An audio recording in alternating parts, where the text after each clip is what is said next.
Hi, this is Badri. Today we'll discuss about leveraging 4Ps in the property business. What do you mean by 4Ps? As you would expect, the first thing we need to leverage is pounds. Most of you say, well, that's only the thing you could leverage. But I say no. But the first thing we need to leverage is pound. Let me explain. Other day, one of my friend asked, Badri, I have 100,000 pounds. Would I buy in cash or go for a finance with a bank? So let me explain. Let's assume we buy a property bought without a leverage. So if you buy a house for cash, 100,000 pounds, and it has no mortgage on it, and the market goes up 10%, your house goes up to be worth 110,000 pounds. You still have no mortgage, you have made 10,000 pounds of growth. So the market went up 10%, you made 10,000 pounds of growth. By the way, the stock market is the same. If I have 100,000 pounds of stocks, I can't have a mortgage on it.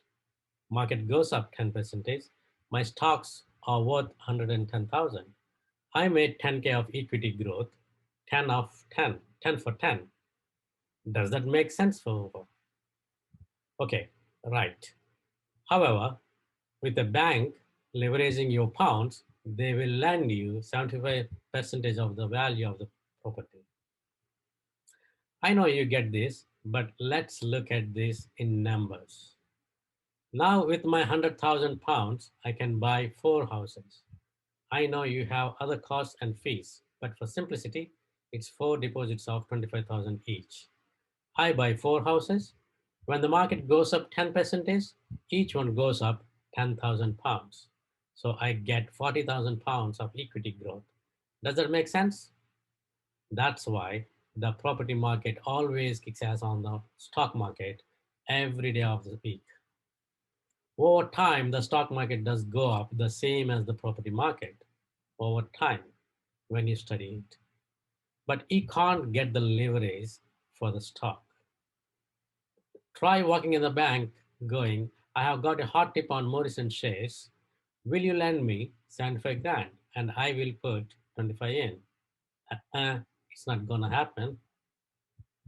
Try setting up a business going, I have got this brilliant widget company. Will you lend me 75 grand? I will put 25 grand in. They will laugh you out of there. Why will the banks lend on property and not on other stuff? Because it's more secure. They know it works.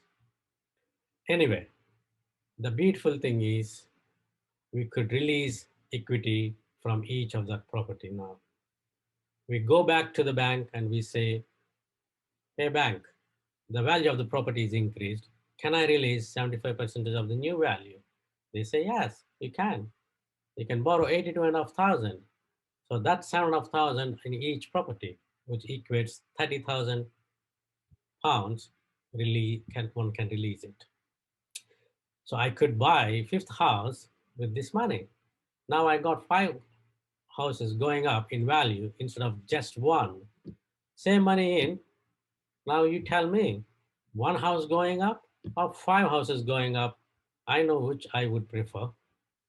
What happens when we leverage the price? Well, right. Now, what's the second P to be leveraged? It's the price of the property. What happens when we leverage the price of the property? Well, now with our 100,000 pounds, if we were getting 20% discount on these properties and buying them for 80,000 pounds, and we put a 20,000 pound deposit down, we can buy 5 instead of 4. Now, when the market goes up 10%, they are all worth 110,000 like they were before.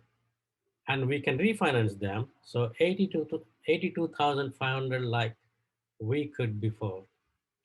But because the mortgage to start with was only 60,000, we bought a discount, right? I'm releasing 22,500 on each of these properties. So I will be releasing 112,500 back out to do it again. You need to be smiling. Isn't it amazing? This is totally amazing. So the market went up 10% and I was able to get all my money back out because I had 50,000 pounds of equity growth, five properties times 10 each, and 100,000 pounds of equity from the discount. When the market went up 10%, would you rather have it in the stock market, 10% for 10%, or here, 10% for 150% property? I thought so. Yeah, exactly.